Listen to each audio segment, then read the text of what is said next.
In this video, we're talking about the research, the Lyme disease research that we all need to know in order to heal our bodies. And also, it's really about starting a discussion about how we can prevent, treat, diagnose Lyme disease better. Because the truth is, what we have already, what is going on currently in the Lyme disease culture and in the medical industry is not to par, if you ask me.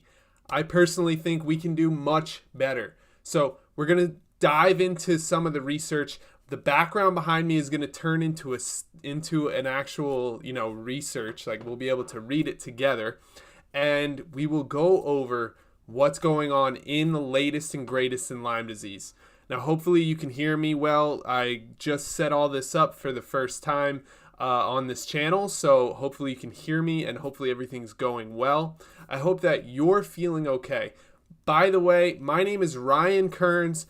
I was diagnosed with Lyme disease and it was attacking my heart. I had cardiac symptoms. My heart rate dropped to 30 beats per minute, and I was fainting. I had insomnia. I had all types of terrible symptoms, and then I finally figured some things out, and I started looking into things. I became a huge nerd on Lyme disease. In fact, I have Healing Lyme sitting right here, just coincidentally.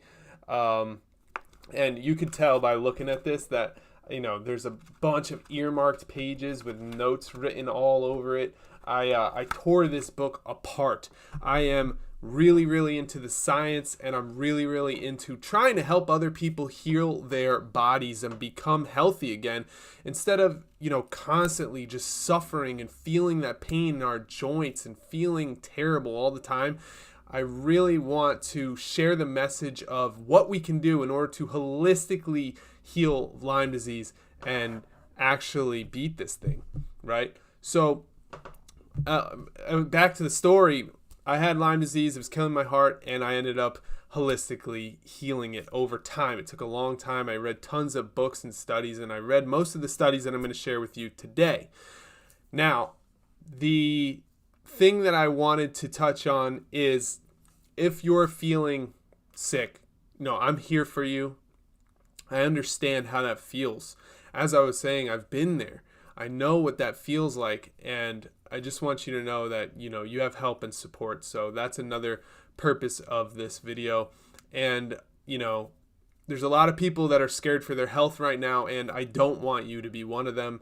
And that's why I created this channel.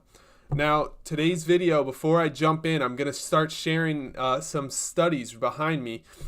This whole black area is going to turn into a study itself. But before that, I just wanted to mention we do have Lyme Wars Andrographis. You can get a free bottle of this. Just pay shipping, and we'll ship it right to your doorstep so you can start to heal. Because when I started reading Healing Lyme, started reading Unlocking Lyme by Dr. Bill Rawls, I started looking at all the literature and all the studies. I realized that there was one herb that could really, really help and was actually shown to kill spirochetes and kill microbes. And that's when I decided to create my own little supplement, and we created Lyme Wars Andrographis. And now I give it away for free. All you have to do is cover shipping so we can get it to your doorstep. And that way you can start taking this, start seeing the results, and then go from there into the other programs that we have available, because, we're constantly looking to find ways to heal the whole body, not just throw some pill at it and throw some, antibiotic at it. Instead, it's about building a stronger system. It's about building a stronger human being and reaching a state of homeostasis so that we can heal from the inside out. And I'm talking about things like healing the gut, healing our sleep, building in relaxation habits into our life, building in exercise, even if we don't feel good, in order to build that body back up, build our strength back up, and get to the level where we can really start to thrive and beat Lyme disease. So anyway, without further ado, let's jump into some of the research that I found extremely fascinating, and I found really important, and I think that it at least deserves a discussion. Now, I've scoured, I went through so many studies, it's ridiculous. I would probably look like the biggest nerd ever if somebody saw how I spend my time. Even like right now, it's 6 o'clock at night, and I'm here going through studies, talking to people, and this is typical. So for me, now I'm going to pull up some studies, and these studies, just to warn you, they're not brand new. They're not like the latest cutting edge thing, but they're very important. They highlight key areas that deserve discussion. And the main reason, one of the main reasons, I went over a few already, that I created this channel is because I want to create more discussion around Lyme disease. I believe more and more people need to find out about Lyme disease because there are people going undiagnosed, suffering, and their body is not handling it well. The medical system is not handling it well, and people don't know what to do. Doctors don't know what to do because they haven't studied the literature. They haven't looked through the studies and the research the way that we're going to today. So let's jump right in, and I'm going to pull up the very first study that I have prepared, and it is this one. Now, hopefully, okay, I'll try and move out of the way so you can kind of see. And so this is basically a general overview of Lyme disease. So since its original description nearly 25 years ago, okay, it's an important infectious disease. They talk about the epidemiology and the vector of transmission, which, as many of us already know, it's a tick, and they come from tick bites a lot of the time. Not all the time, but a lot of the time. And mainly when we're talking about when we're talking about Lyme disease, sensu strictu, that means when we're talking about it in a strict fashion, we're talking about Borrelia burgdorferi, which is the main Lyme disease spirochete that a lot of people and doctors know about the most. But that isn't the only Lyme disease spirochete. There are different spirochetes in different parts of the world, and as you can see here, Germany, Austria, Slovenia, Sweden, and Russia, China, Japan, right? This isn't only in the United States, and it's not only in the northeastern United States where I got Lyme disease and where I thought in the beginning of my journey that that's where it was located. I thought that all of it was there. Not true. Okay, so it's just really important to realize that it's pretty much everywhere all the time, and there's no specific area that it is, but Borrelia burgdorferi specifically is more located in specific places, but there are other strains of bacteria that cause Lyme disease-like symptoms and that cause Lyme disease in the sense that it's more of a broad category of Lyme disease, not specifically the Borreliosis that we talk about most commonly. Okay, so the causation, this is just talking about Borrelia burgdorferi, and look, here's a few of the other names: B. Zeli and Borrelia garini. And these strains are found all over the place in Asia, America, and just pretty everywhere, like I said already.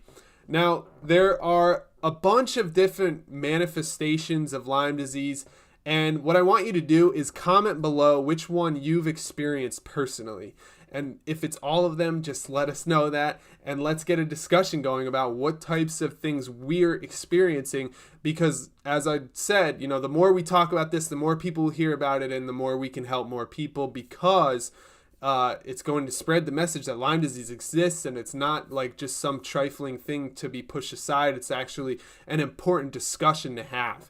Okay, so the first thing is skin involvement, and this usually happens in early infection. Okay, 80% of patients in the United States start with this erythema migrans rash. It looks like this. It looks like a bullseye.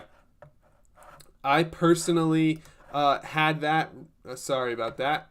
It just had to update real quick. So I personally had that rash, which made it much, much easier for me to get diagnosed.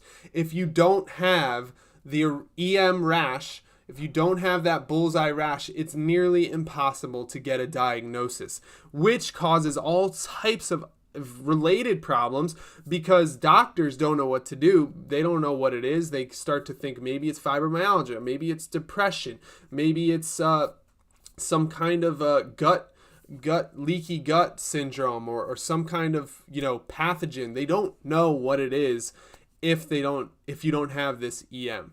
Okay. And that makes it so much harder. And interestingly enough, there's two very well-known famous people here in the United States that have had Lyme disease, and they didn't have this rash. Okay, so they went years just feeling terrible, and their doctors were like, maybe you're depressed, maybe you have fibromyalgia, like maybe you should just get up and go for a walk. And they started calling them crazy. They started calling them like saying like, you don't know what you're talking about. You're not sick, pretty much. Even though they felt so terrible on the inside, and they felt like they didn't have any energy at all, and they couldn't get out of bed. And if you're anything like me, you've been there. You know what that feels like. I know what that feels like. I've been at the place where I was just couldn't get up. I didn't want to get up. I was basically sleeping all day. And it's because my body had no energy at all, because it was being constantly robbed by this bacteria. Now, if you don't have this rash, it just causes so much heartache and pain because the doctors don't know what to do about it. And the two celebrities I was talking about that had this happen were Justin Bieber. He was sick for a long time and he didn't know why, and he finally found out it was Lyme disease, and then he started to get better. And the other one is Avril Lavigne. A lot of people know her, some people don't. She's like a pop/rock type star, and a musician as well. And her doctors actually called her crazy. She was on the news like crying about it. I actually did a whole video about it on this channel, so you could check that out if you're interested. So anyway, skin involvement is very normal. 80% of patients have it, but that's because they're not diagnosing the people that don't have it. So that's all I'm going to say there. Now, the next thing is neurologic involvement. Okay, the brain is just cloudy, right? If you've been there before, like myself, I was getting vertigo. I actually fainted one time, and I was getting like dizzy spells and vertigo and tunnel vision and all types of crazy stuff. Now, that's not always the case. Sometimes it's just like cloudy brain and you just can't think right. And in children, the optic nerve may also be affected. And it's usually mostly revolving around inflammation, right? So in this article, they say up to 5% of untreated patients get neuroborreliosis. But it's sometimes after long periods of latent infection. Okay, so this can be like a later onset type thing where you have Lyme disease and you're starting to beat it and you start to feel better, but then like you let off the gas a little bit. Maybe your diet starts to slack a little bit. Maybe you stop taking herbal supplements. Maybe you stop taking antibiotics and you wait a few months, and then all of a sudden you can't think straight. Your brain isn't working properly. You're losing sleep. You're losing your mental abilities to cope with the world around you. You're very stressed out because your brain isn't properly handling all of the things that are coming at you in the day-to-day, and it feels terrible. Okay, so that's another symptom that people deal with. Another one is cardiac involvement. I mentioned this was in my case. This happened to me. So about 5% of untreated patients have acute cardiac involvement. I saw one paper where they said that it's actually more common in men than women to have this cardiac involvement with Lyme disease. I don't know how accurate that is. This is what this one study showed. But there's like, it's an atrioventricular block, an AV block, or acute myopericarditis or left ventricular dysfunction. Basically, it all comes from the inflammatory response and the cytokines rushing through your body, and it just, imagine if your heart is already having some trouble and then you have increased inflammation and your blood just can't get to your heart in the right way, and your heart is just not functioning properly because of it. When this happened to me, my heart rate went down to 30 beats per minute, which is extremely scary and unhealthy. If you know anything about heart rates, you'll know that, marathon runners and people that constantly train their heart, their resting heart rate can get down to as low as 40, maybe 50 beats per minute. And mine was down at 30. Okay, not good, not safe at all. Okay, so that is another thing to realize, that there's cardiac involvement. There's also joint involvement. So, a lot of people know this, but 60% of untreated patients in the United States begin to have intermittent attacks of joint swelling and pain. You'll have knee pain, elbow pain, wrist pain, right? And a lot of people actually misdiagnose this as arteriosclerosis or arthritis, and they start to think that, I just have arthritis, but really it comes from all of the inflammation and from the infection of Borrelia burgdorferi. So, over time, autoimmunity may develop within your inflammatory response, which means your body is attacking itself. And this is because the Borrelia burgdorferi are actually extremely good at hiding and at drilling down into areas of the body where they can't be reached. They actually feed off our collagen, and so they go into spaces like our joints, and what happens is they go and they hide in the joint, right? They're hiding in your knee. Your immune system says, "Oh, there's something foreign in the knee. Let's go attack that thing." Your immune system rushes to your knee. Your knee starts to break down, and it breaks down, and the collagen starts to break down in your knee, and the Borrelia burgdorferi feast off of that collagen. So that's a very simple way of putting all of the things that happen when you have this type of infection. But it's just, I'm trying to make things really, really simple so that people can understand. So it's kind of like if there was a bad guy running away from the police, right?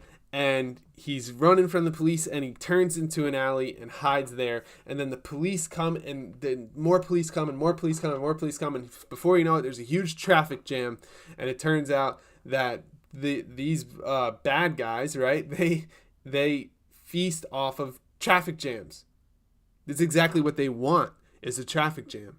Okay, so that's kind of the analogy that I like to use to try to describe it, try to simplify it so everybody can understand. Now the culture. Now we're on to diagnosis, and you're going to see that a lot of the studies that we go into, again, this is just a general overview, but a lot of the studies that we go into are going to be based on one of these three areas: either prevention of Lyme disease, which is really cool. I like talking about that a lot, because if we prevent it in the first place, we don't have to have other people suffering from this terrible disease. The next one is diagnosis, because if we can diagnose more people won't be living their life thinking that they are sick and not know why, and their doctor telling them they're crazy. So that's really important. And then finally, the treatment, because the treatment process right now is kind of flawed, as we're going to see, and we'll talk about that more. So those are the three areas we're going to cover when we get into the rest of the studies. This is just a general overview. When they go deep into diagnosis here, they talk about the different tests. The main test that they push for is the ELISA test, ELISA, which stands for Enzyme Linked Immunosorbent Assay. And they also do the Western blot test, but to tell you the truth, they're just not very accurate. Okay, I've heard different things. This here says 70 to 80% have seroreactivity even after antibiotic treatment. Okay, so that's like a false positive, it sounds like, or the antibiotic treatment doesn't work, which we'll get into. And I've heard things like as low as like 48% of them are effective, or 50% are effective. And it's like, well, that's just a flip of a coin. So if we're just going to flip a coin to find out if you have Lyme disease, what is the point, right? And if you don't have health insurance, and then they're giving you this test that's only 50% accurate, and you're paying for this test, and it's just a flip of a coin, there's really no point. So there's a problem there too. The testing is just not accurate. And it's because the Borrelia burgdorferi are in such low numbers within the blood. They're not like, it's not like an infection of pneumonia where it's an insane overreaction where this bacteria is just crushing you and just destroying your lungs, right? We're talking about an infection where they live in small numbers and they're sneaky and they hide and they move around and they change their DNA in order to not go detected by the immune system. These things are masters of disguise and masters of finding their way through the body without getting hurt or destroyed by whatever we do, and they're masters of adaptation. Okay, so it's a very different thing. So the testing is very different in that case. We have to actually test for the antibodies that are attacking Lyme, which, let's be honest, if we don't have a healthy immune system to begin with, are we even going to create those antibodies? And so the testing thing just really needs to be thought through and figured out because it's not there yet. Treatment and outcome. So the treatment recommendations for Lyme disease is basically just 14 to 21 days of doxycycline, and that's pretty much it. You know, they have other ones too. You can use amoxicillin or cefuroxime, Axidol. I got prescribed doxycycline, and after taking it for like a day or two, I stopped because I realized that it was just making me feel worse instead of feeling better. We'll talk more about antibiotics later.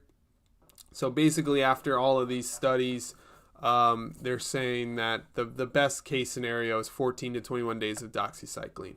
And that's it. They don't talk about herbs. They don't talk about nutrition or lifestyle changes. They don't talk about healing the body holistically by looking at each individual as an individual. All they talk about is give them these antibiotics, okay? Which I didn't expect anything less, but that is the truth of the matter, all right? So moving on, prevention, okay? Prevention. Now, this is where it gets very interesting, because what if there was something in place to stop us from getting Lyme disease in the first place? None of us would have suffered. None of us would be in this situation. None of us would have had to deal with these difficult symptoms and the effects on ourselves and the effects on our family, the effects on our money, the effects on life in general. I mean, if you're anything like me, Lyme disease completely changed the course of my life because it put everything on a screeching halt and caused me to rethink everything. And it caused me to rethink my relationships. It caused me to rethink my finances, my job. It caused me to change the way that I eat, change the way that I live. It changed everything. So what if we could prevent that from happening in the first place so people never had to deal with it? Well, let's see what they say here. Take a preventative approach to Lyme disease that involves vaccination and repeated booster injections. Or take a reactive approach that requires antibiotic treatment only if symptoms of tick-borne infection develop. Okay. Neither of those sound worthy to me. But we're going to get deeper into some prevention things, and maybe we'll find one that sounds like a good idea. So let's look a little bit further. So now that's it. That's the first. This is just an overview of Lyme disease that Alan C. Steer, MD, wrote up. He's got 100 references, 857 citing articles. So really good write-up here. But there's just some serious problems in the current thinking of how to handle Lyme disease in the medical industry. So let's move over to this here study.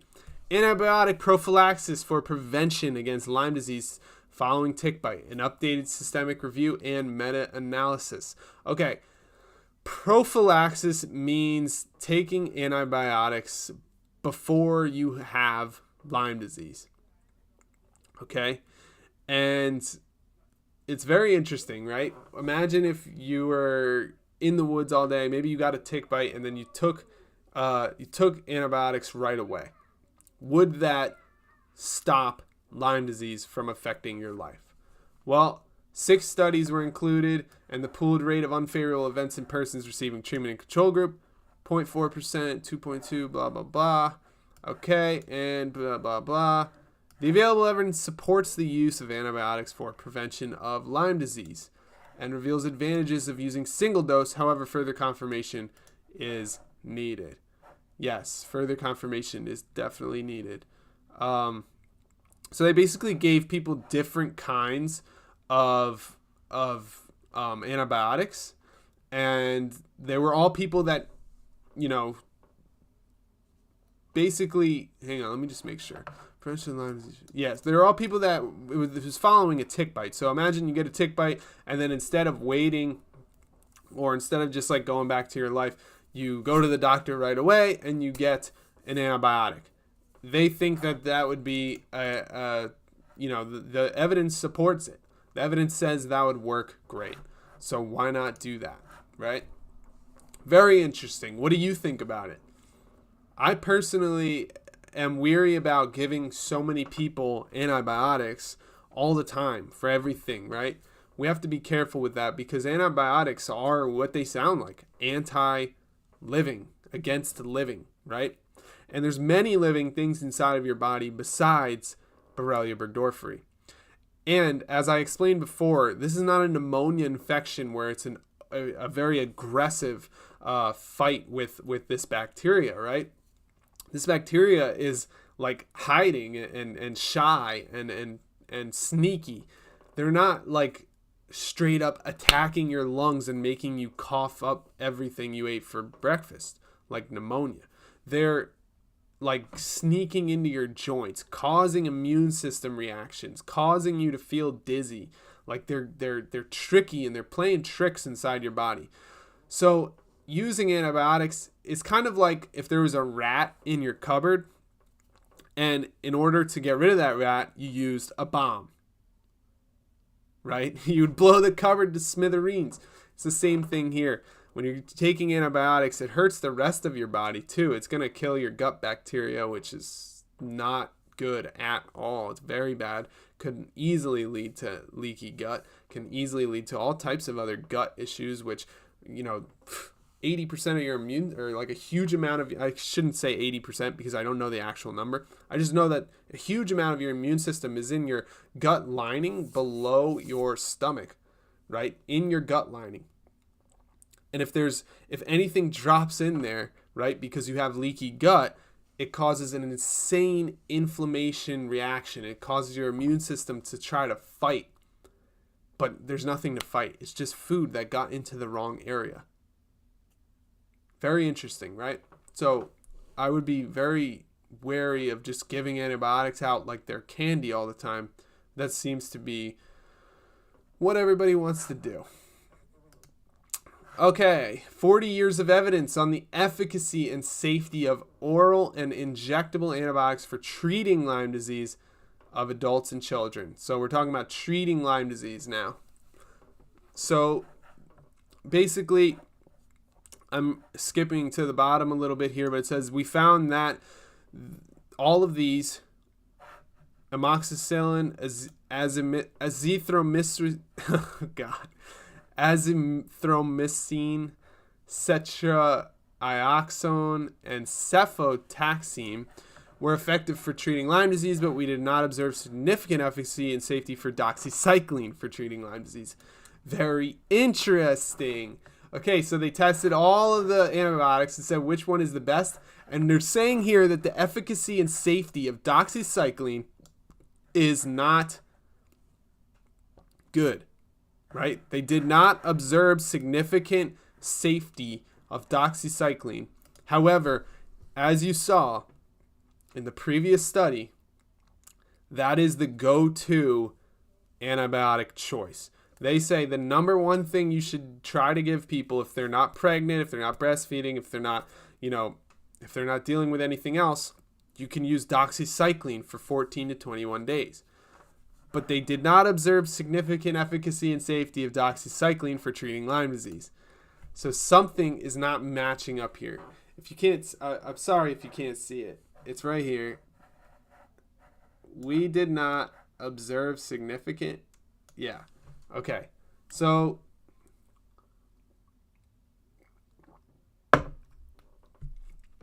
something's wrong here, right? I mean, how do you get studies that are just completely just opposite? And you're going to see that a lot here. And look at the amount of people here that did this study. It's a lot more than the one guy that wrote that other one. Very interesting. Very interesting. So comment below, what do you think? I mean, what are you thinking right now? We just saw that one study says that, okay, this is the go-to treatment. Everybody should try to do this treatment. Now this study is saying, do not use that treatment. We can't prove that it's safe and efficacious. All right. What do you think? Comment below. Let's start a discussion because it needs to be ironed out and talked about. And let's move on to the next study. Molecular diagnosis of Lyme disease, review, and meta-analysis. So, molecular assays for Lyme disease are best used with other diagnostic methods. So basically, they tried to make a new test because it's pretty impossible to get a really good Lyme disease test in the moment. Okay.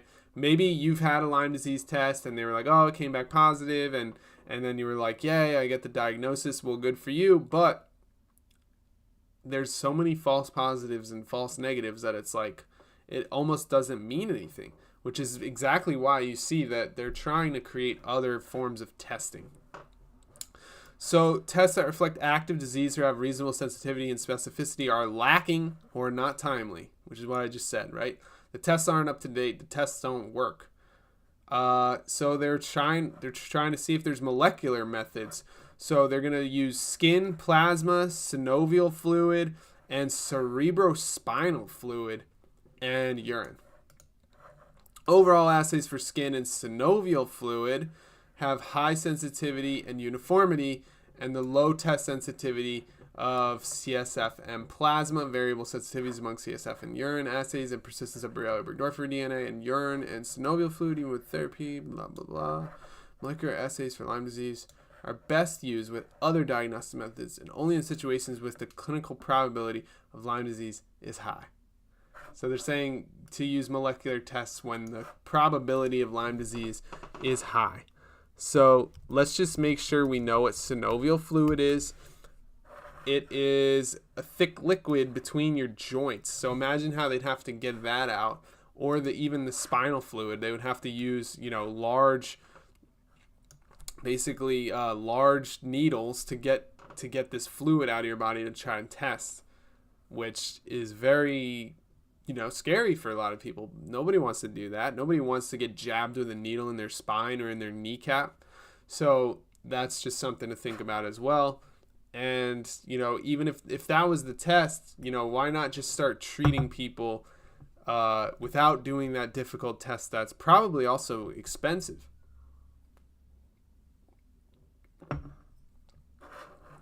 Next study.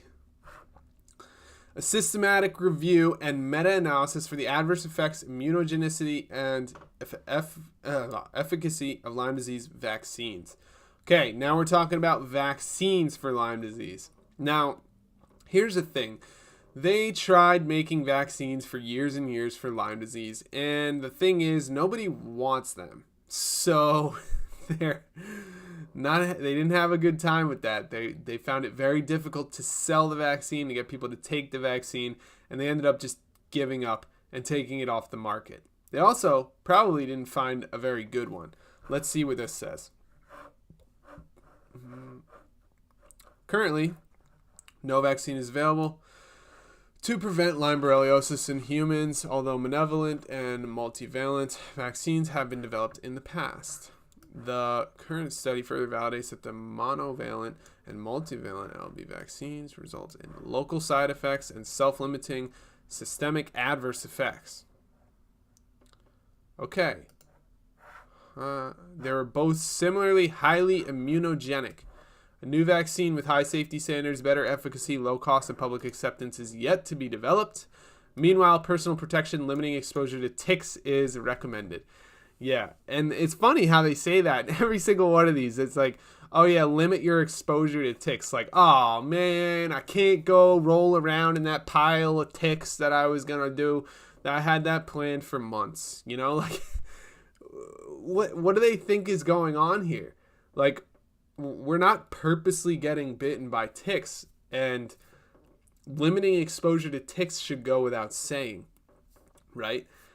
I mean, I haven't seen any. I grew up in Pennsylvania. I'm in Pennsylvania right now, and we go hiking a lot. We go in the woods a lot, but still, there's nobody walking around like rubbing their bare skin against like dead piles of leaves on purpose, right? If they see that, they try to avoid it. And we all know about ticks. We're brought up talking about ticks. And so like limiting your exposure to ticks just sounds pretty funny to me, because it's like nobody, first of all, they're so tiny, you can barely know when you get one. Second of all, nobody is out to get tick bites. We all want to avoid them. It's just that they somehow find a way onto us. They can jump, they can hide on like leaves and stuff. They can hide on animals that you have, like your dog. And it's just very difficult to avoid ticks.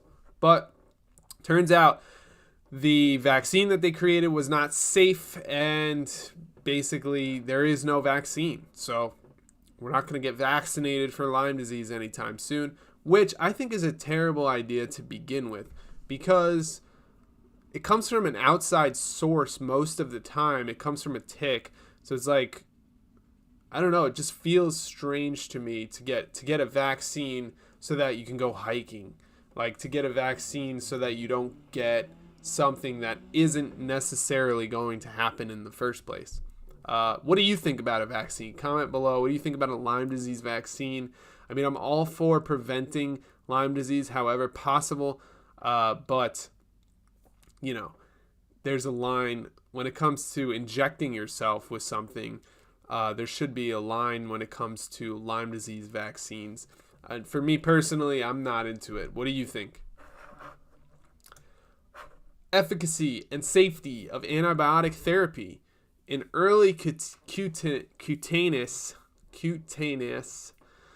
Lyme Borreliosis, a network meta-analysis.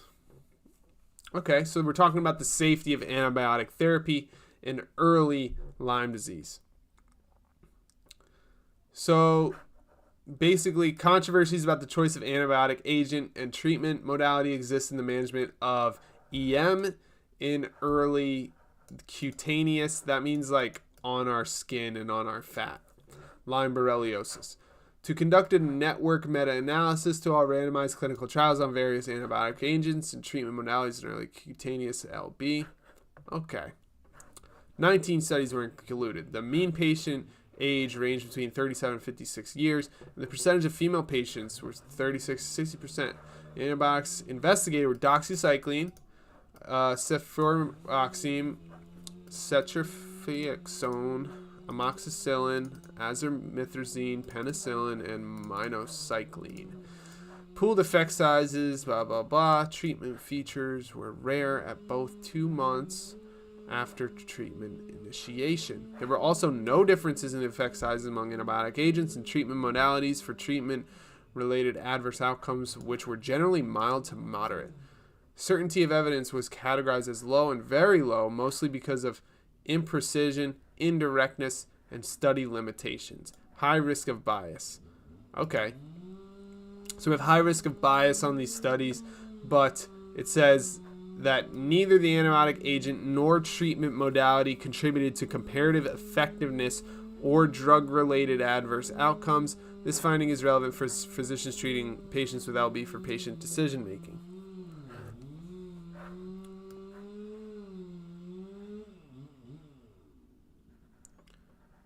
Okay, so it looks like there's no drug-related adverse outcomes contributed to comparative effectiveness. So it was effective and there's no adverse outcomes. But all of the studies, I'm guessing, were funded by antibiotic creators, right? They're the only ones that would want to pay to have this study done in the first place. Let's see. Registered controlled trials were conducted from the reference list that includes studies. Yeah. So they said that the basically low and very low because of imprecision. Interesting. Okay. So this study says they're safe and effective, but the evidence was not good. By the way, sorry if you hear that loud noise in the background. My neighbor decided it was a great time to start chopping trees, apparently. I hope he doesn't get a tick bite, chopping all those trees. Combining primary care surveillance and a meta-analysis to estimate the incidence of the clinical manifestations of Lyme Borreliosis in Belgium. Interesting. All right, so here we're looking at primary care and meta-analysis to see how often people get Lyme disease in Belgium.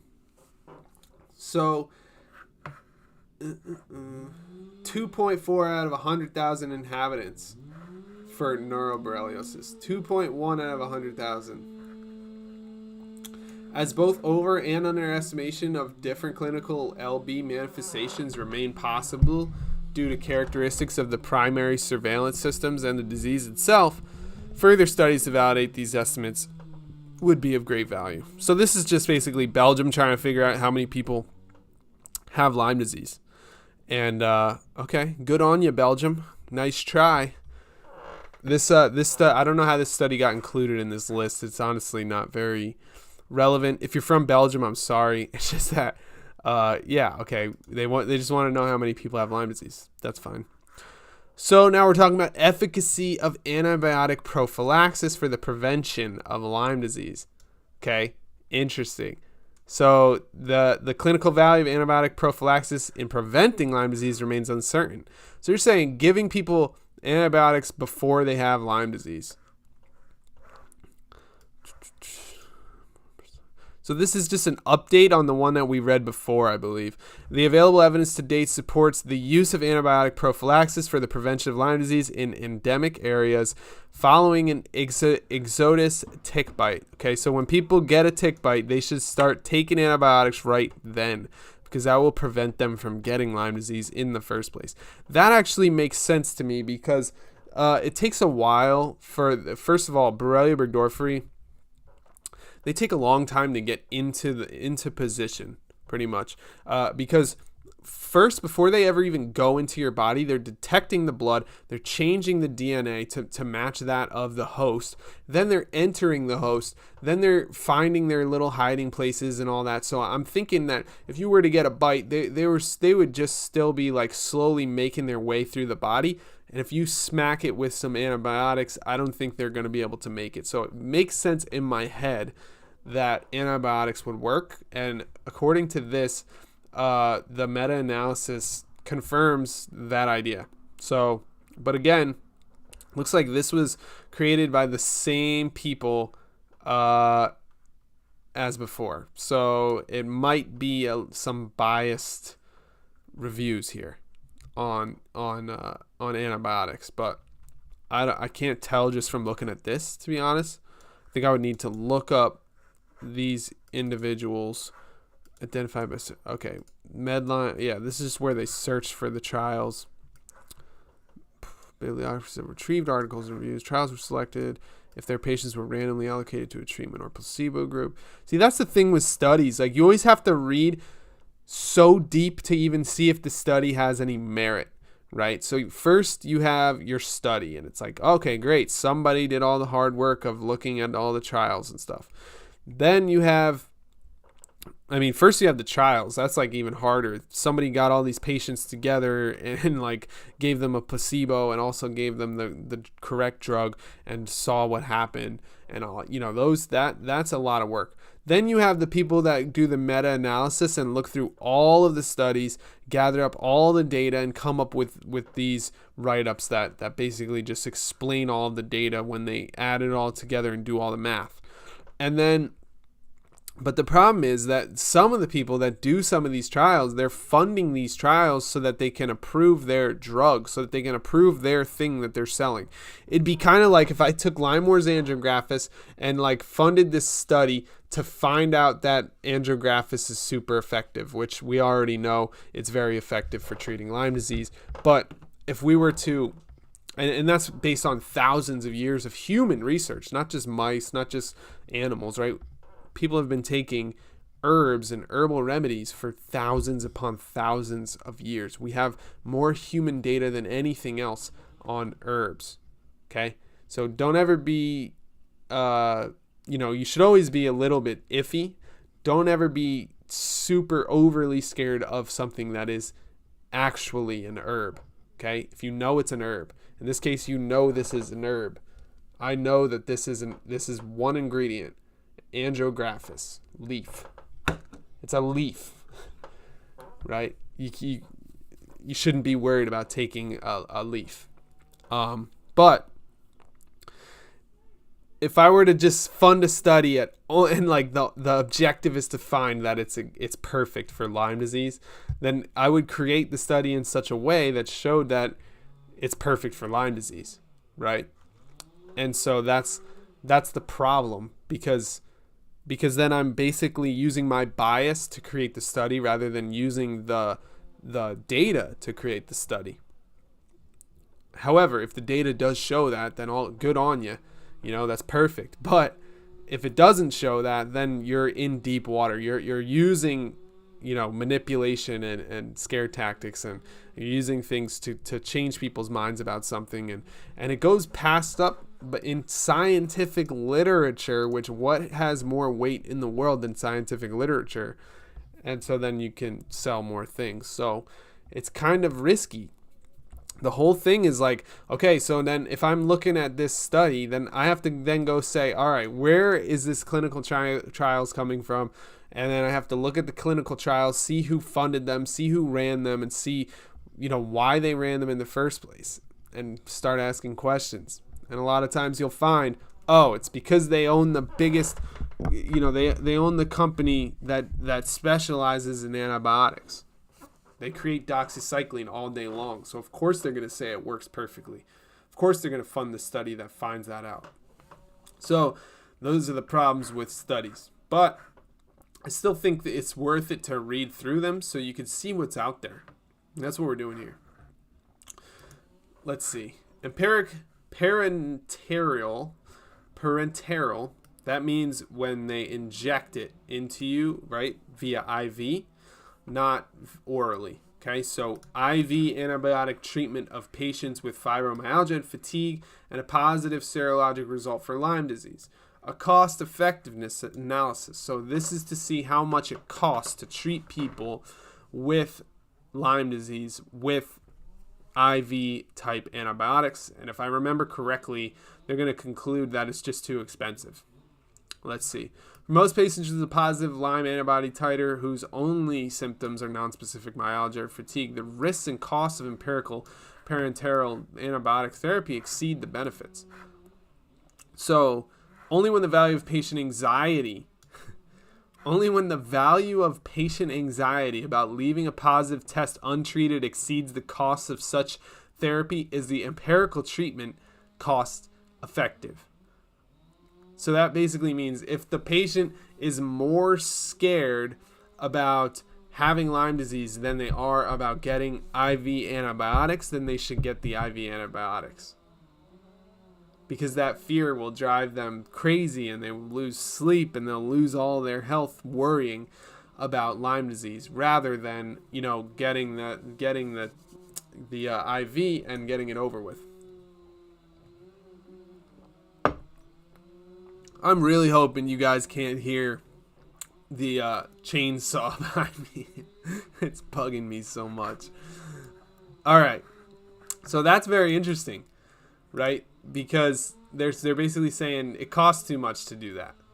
And it's too risky, right? The risks and the costs of doing IV antibiotic therapy exceed the benefits of the IV antibiotic therapy. However, I will say, that some of the biggest celebrities in the world that I already mentioned, the first thing they did was get that IV antibiotic therapy when they found out they had Lyme disease. So I don't know if that says something about people selling them on IV antibiotics, or if it says something about the effectiveness of it, or if it says something about, their willingness to spend large sums of money to have that peace of mind. But very interesting to realize that. I remember seeing the pictures of both of them. They had the bandage around their arm showing that they just had, an IV treatment that day of antibiotics. Very interesting. And what do you think about it, right? What do you think about the fact that the two biggest celebrities that had Lyme disease were getting antibiotic treatment via IV, even though this study seems to show that it's not worth the risks and the costs? Does that mean the costs to the hospital or the costs to the patient? Because I'm pretty sure Justin Bieber doesn't care about no costs. He's like, cost? What's that? Just give it to me, right? So, moving on. Meta-analysis of co-infection and co-exposure with Borrelia burgdorferi and Anaplasma Phagocytophylum in humans, domestic animals, wildlife, and Ixodes ricinus, complex ticks. Very interesting. Okay, so this is about co-exposure, right? This is about Anaplasma, which causes anaplasmosis. This is another, you can actually read about it. What is it? Not in this one. There's another book that I read that has a bunch of information about Anaplasma along with Borrelia burgdorferi, but it's a co-infection that goes with Borrelia burgdorferi. So we compiled available literature describing experimental and naturally occurring co-infection, including blah, blah, blah. 61 manuscripts. Of 61 different reports of co-infection or co-exposure, 18 had odds ratios for co-infection significantly higher than 1. The combined odds ratios, respectively, with statistically significant variability. The overall predicted co-exposure prevalence for vertebrates was 3.1%. Blah, blah, blah. Odds ratios were not significantly different among classes.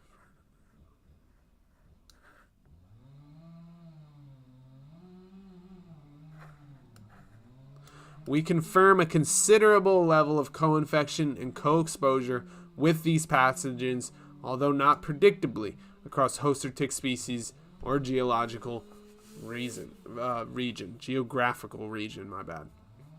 So basically, they're saying that there's a considerable level of co-infection, but we don't know where it is and why. Okay, very interesting. So look out for that Anaplasma. That's something that's very interesting. I think that the book that I'm thinking of is called New Paradigms in Lyme Disease by Connie Strassam. Look that up. Get that book. That book has all about the Anaplasma situation. And it's just very interesting that there's a considerable level of co-infection. Safety, immunogenicity, and efficacy of Borrelia burgdorferi outer surface protein A vaccine. A meta-analysis. The OSPA vaccine against Lyme disease is safe, and its immunogenicity and efficacy have been verified. Instead of stagnating or giving up, further research on approving the vaccine is needed. On the foundation of preliminary studies, we can attempt to develop new vaccines for human use. Okay. So now the vaccine is safe. All right, so we have one saying vaccine's not safe, another one saying this vaccine is safe, but this is specifically an OSPA vaccine, OSPA, which is outer surface protein A. Very interesting. We investigated the safety and efficacy. Okay. 7 electronic databases were searched for clinical trials involving vaccine OSPA. With outcome data on safety, immunogenicity, and efficacy, the meta-analysis. Yeah, but the problem is with a meta-analysis, they can cherry pick the ones that say that it's safe which could be funded by the very people who want them to be safe because they're selling them, right? Whereas, if you're looking at the actual clinical trials, that's the best way to see what was safe and what was not safe, because you'll see the data. But then you also have to look at who funded the study, and that's a whole other thing. Like I was just talking about before, it all comes down to that problem. But this is interesting. They're saying that the vaccine is safe. So what do you think? Would you take a Lyme disease vaccine? Comment below. Let's get the discussion going. Go ahead. Post-Lyme Borreliosis syndrome. A meta-analysis of reported symptoms. Oh, this is where it gets fun. People do not like talking about chronic Lyme disease or post-Lyme syndrome because they find it to not be real, to tell you the truth. They say that post-Lyme syndrome and chronic Lyme disease is not real. They say that when they give you antibiotics, that's it. There is nothing after that. Okay? And finally, actually, after a bunch of pressure and noise from people, the CDC now recognizes post-Lyme disease syndrome, but they will not say chronic Lyme. This meta-analysis compares the prevalence of fatigue, musculoskeletal pain, and neurocognitive difficulties in patients who have had Lyme Borreliosis and control subjects without LB. Conclusions. This meta-analysis provides strong evidence that some patients with Lyme Borreliosis have fatigue, musculoskeletal pain, and neurocognitive difficulties that may last for years despite antibiotic treatment. Let me get out of the way so you can see that. Okay. That may last for years despite antibiotic treatment. That means that even after the treatment, they're still having all of these problems. Now, you and I, we know that, right? That's a fact. It's not something that should even be debated, but it's debated so hard and so widely by scientists, by medical doctors, and by even the CDC themselves until now that they have post-Lyme disease syndrome. So we have to question this. We have to say, why do they think that antibiotics are the only thing that we could do? Right? And if the symptoms last beyond the antibiotics, what can we do? Well, in my opinion, we can use herbs, healthy conscious living, relaxation, sleep, and nutrition. Number one, to me, is nutrition. Why? Because it has to have the largest effect on our life. Why? Because it's something that we all do 3 times per day, at least.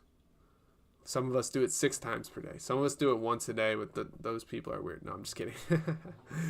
But the thing is that if we're doing something so often, it must be a bigger lever on our body, right? And if you study biology and the biology of the human body, you'll know that we are the average of what we do, right? We're not the piece of cake that we ate because it was a birthday, right? We're the 25 salads we ate before that piece of cake during that past, during that month or whatever to earn that piece of cake. We're not just one thing. We're not just stuffed into a category of person. We are the average of what we do over time. When it comes to the biology within our body, it responds to the average of what we're doing. So if we're sleeping really, really good for an entire month and then we have one bad day of sleep, it's not going to completely derail us for another month. We might feel a little off that day, but it's not going to completely make us fall over, right? We'll probably be fine because we had so much good sleep prior to that. Very adaptable. But if we're having bad sleep all the time and then we finally get a night of good sleep, we're going to feel much better. Or, slightly better. We're not going to feel as good as the person that had a month of good sleep and one day of bad sleep. Why? Because we're the average of the things that we do. We're not just one day isn't going to make or break you. Okay? And that is why nutrition is the most important thing. Because if you think about it, it's the thing that we do most often. Therefore, it is the biggest lever in our life that we can choose to push up or down and to change our body chemistry and change our biology. Nutrition is so underlooked when it comes to beating Lyme disease.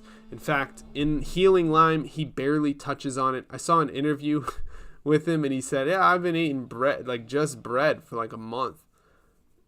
And as a nutrition nerd, I'm sitting there just shaking my head like, why? Like, there's no way that's helpful. That's definitely not good for you, and it's very bad for your gut. It's not good to load up on bread every single day for a month, right? I'm not saying avoid bread at all costs or anything.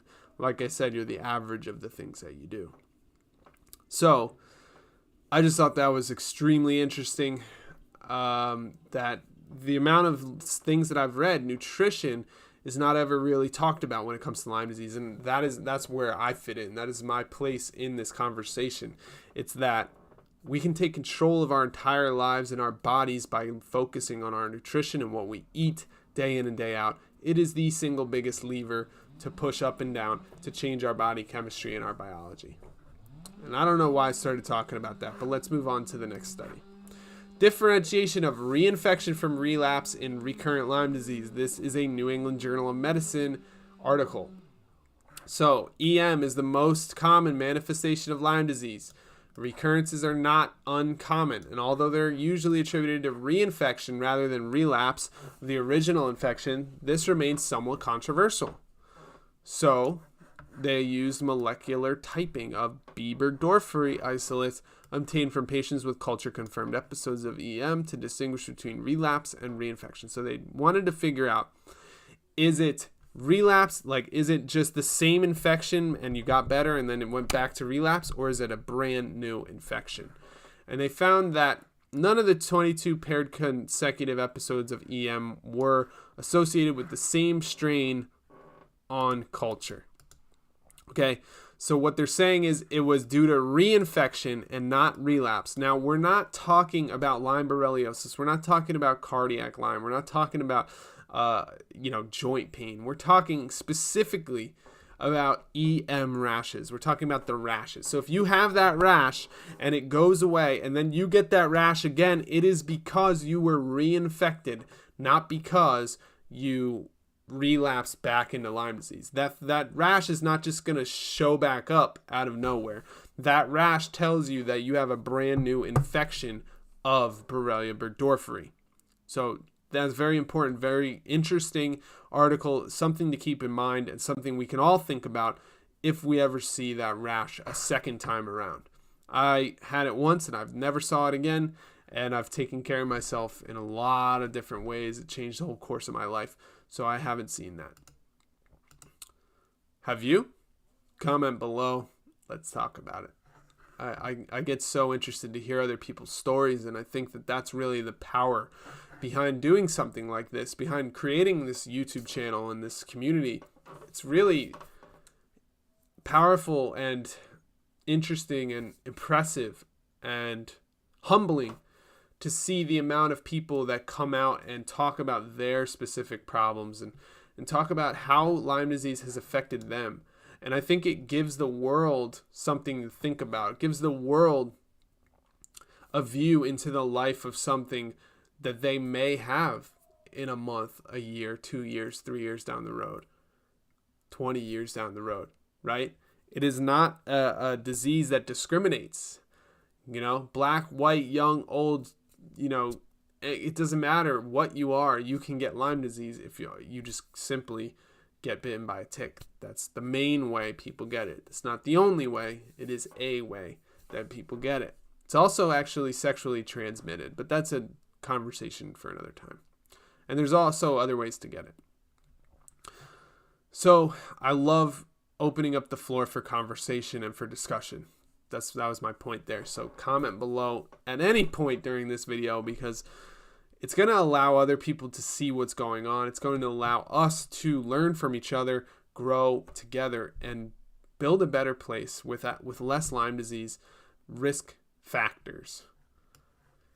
Systematic review and meta-analysis of tick-borne disease risk factors in residential yards, neighborhoods, and beyond. Interesting. So now we're talking about literal local areas in yards, in neighborhoods, right? How can we lower Lyme disease in these areas?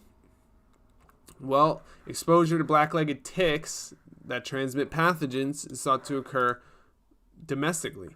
However, the locations where people most frequently encounter infected ticks are not well characterized, leading to mixed messages from public health officials about where risk is greatest. So they did a systematic review and meta-analysis on spatial risk factors for tick-borne disease and tick bites in Eastern North America. Whoop, whoop, represent. No, I'm just kidding. I am here, though, in Northeast PA. So definitely Eastern North America. The conclusions were, this analysis emphasized the importance of understanding and reducing tick-borne disease risk at the neighborhood scale. Risk-reducing interventions applied at each scale could be effective, but interventions applied at the neighborhood scale are most likely to protect human health. Okay, so they wanted to see if we should focus on yards, neighborhoods, or maybe counties would be like the next step up. So, analysis of variance revealed risk at the neighborhood scale was 57% greater than the risk at the yard scale and 101% greater than risk outside the neighborhood. Okay, so basically we should be focusing on neighborhoods in order to treat this thing. So that is very interesting and brings up a very interesting discussion, because how often are things neighborhood related and how often are solutions represented for specific neighborhoods, right? I don't know about you. My neighborhood probably has 1,000 people, maybe. Probably not even that. Depends what you consider a neighborhood. The county I live in has hundreds of thousands of people.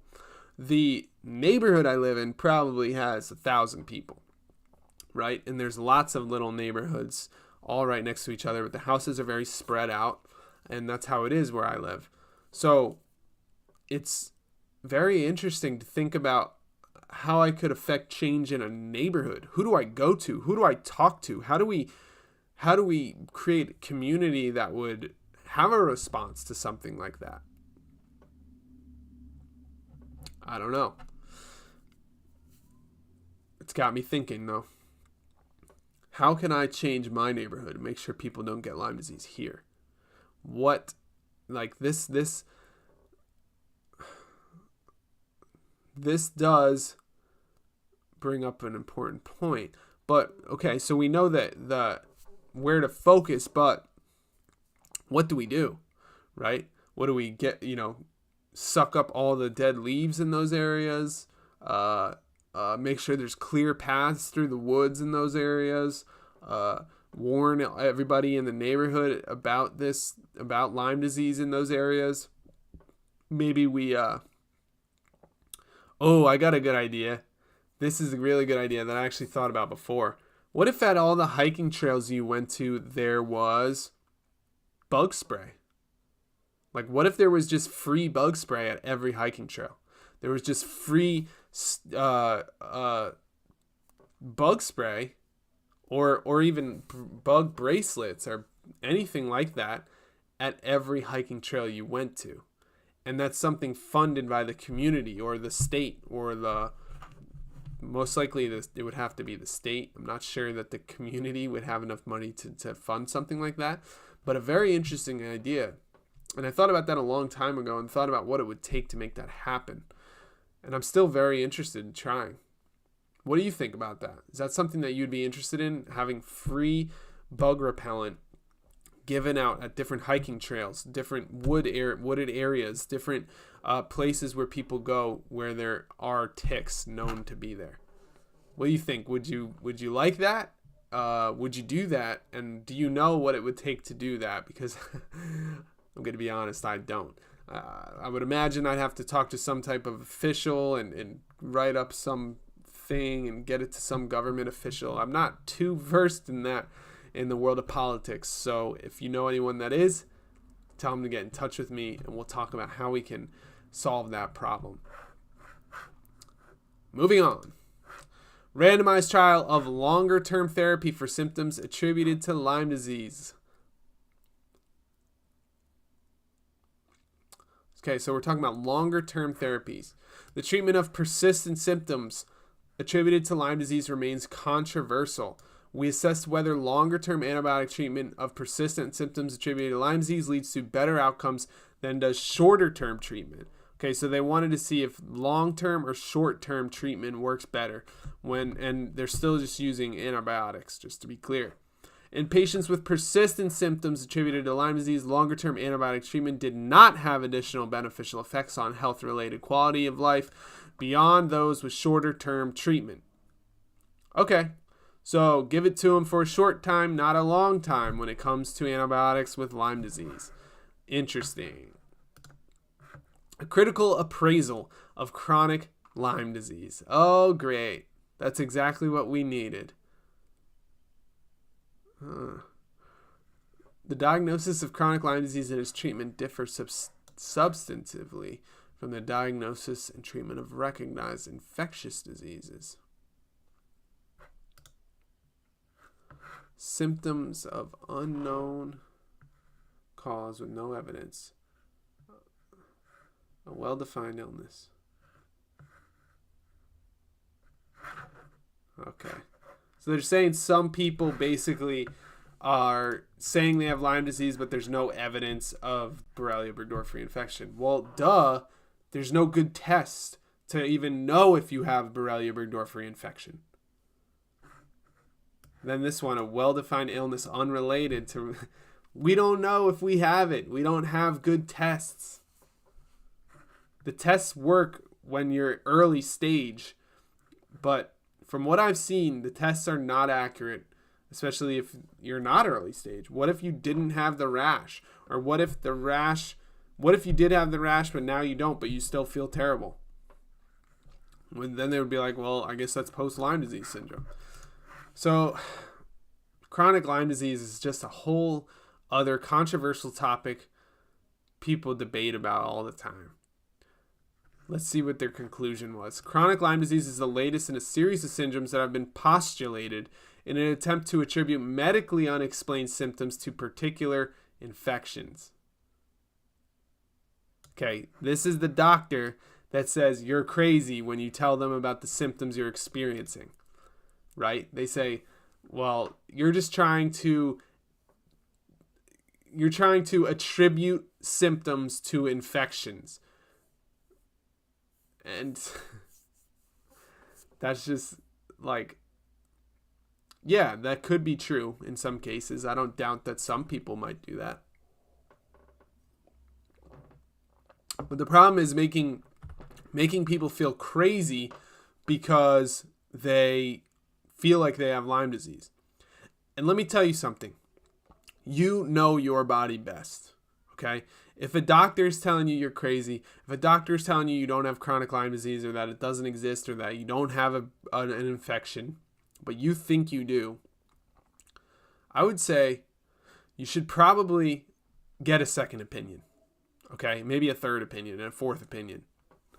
Keep going to doctors.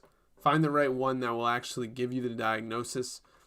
And even if they don't give you a diagnosis, try to figure out what it is, right? If it's not Borrelia burgdorferi, can you at least look at overactive candida syndrome or Epstein-Barr virus? There's other things that are close in symptom range as Lyme disease, which is a very broad symptom range, as we all know, right? Talking about being tired, being nauseous, being neurological disorders, joint pain. It mimics all types of different syndromes and different other very widely distributed syndromes. I guess you would just call them syndromes, right? And it just mimics all of those things. So all of that stuff is basically just giant buckets to catch diseases that they don't know what they're called. They don't know what they are. And it's just not good. But I'll tell you something that is good. you can treat all of them the very same way. And that sounds kind of crazy. It sounds like there's no one-size-fits-all approach. I'm not saying each person is the same way. I'm saying you can treat all of them by using lifestyle, nutrition, and wellness. Overall wellness, relaxation, sleep, positive mental attitude, conscious healthy living. There's lots of ways to say the same thing, really, is that taking control of our health, taking control of our body chemistry, our brain chemistry, our body, and our biology by focusing on what we put in our body, what we do with our body, and how we treat our body day in and day out. The whole thing, right? Not just the little pieces and parts, not just take one antibiotic to kill one little tiny microbe. There is a microbe living amongst millions and billions, trillions of other microbes inside of your body. Okay? So we can't just focus on one tiny little thing. We have an entire human body in front of us. And so we also need to do testing. And we need to do testing of everything. I'm talking about saliva, urine, stool, and what's the other one? Blood, obviously. Right? We need blood, urine, saliva, and stool testing to get the full picture of what you are and where you're struggling and what needs work. And then we can start to create a plan in order to fix those things in your life. And not only create a plan, but focus on the habits. Focus on what's going to allow you to actually implement that plan in your life. And that's what actually gets you better. That's what will help you heal from anything, from chronic candida syndrome to Epstein-Barr virus to Lyme disease. It doesn't matter what it is. It matters that you take control of your health, take responsibility of your body, and start to take the right steps towards holistically healing yourself. And with that, my friends, I'm going to close out this video. As you can see, I'm running out of daylight. I have a ring light, a light for these videos that's coming in the mail. I'll have it. Let's see. I think I'll have it. Yeah, I'll have it next week. So then, I won't be so time restricted. Right now, this video was pretty long. It was over an hour. So thank you so much if you stuck it out with me or if you're here watching this video. By the way, don't forget to grab your Lyme Wars Andrographis. It is 100% Andrographis leaf. It is free of, contains no artificial coloring, artificial flavor, preservatives, yeast, corn, milk or milk derivatives, lactose, salt, sodium, soy, sugar, gelatin, starch, or wheat. None of that stuff. So basically no allergens in there. It's completely safe. It's literally just a leaf, but this leaf has been shown to kill Lyme spirochetes. And that's why I'm giving it away for free. You grab your bottle for free and we'll ship it to you. You just have to pay a small shipping fee. It's I think it's like $9 or something. You pay the shipping fee, we send it over to you, and then you'll have it. And that's it. But we want to give that to people because of all of the research that I've done behind it shows how effective it can be in healing Lyme disease. And it's all in this book, Healing Lyme. It's all in Unlocking Lyme. They, all of the Lyme disease specialists highly recommend Andrographis as a staple of your herbal protocol. So grab that herb now for free and just pay shipping. Now, the final thing that I want to leave you with is to subscribe to this channel because, I like doing things like this. I like connecting with you. I like building this community so that we can help each other and so that we can cause discussion around Lyme disease. And I'm also going to be growing that. I'm not just going to talk about Lyme disease anymore. I am going to talk about things like weight loss, and I'm going to talk about my health journeys and even some mental health things. And I went through a divorce last year and had some really dark moments with mental health that I'm going to be sharing and discussing openly with other people so that I can help them. So if you're here, hit the subscribe button and don't forget to start the discussion, and I'll see you in the next video. Thanks so much for being here. Again, my name is Ryan Kearns, and I just make these videos because I don't want you to be worried about your health anymore. I'll see you soon. Thanks so much. Bye-bye. Now I gotta figure out how to shut this off still, though. Oh, okay.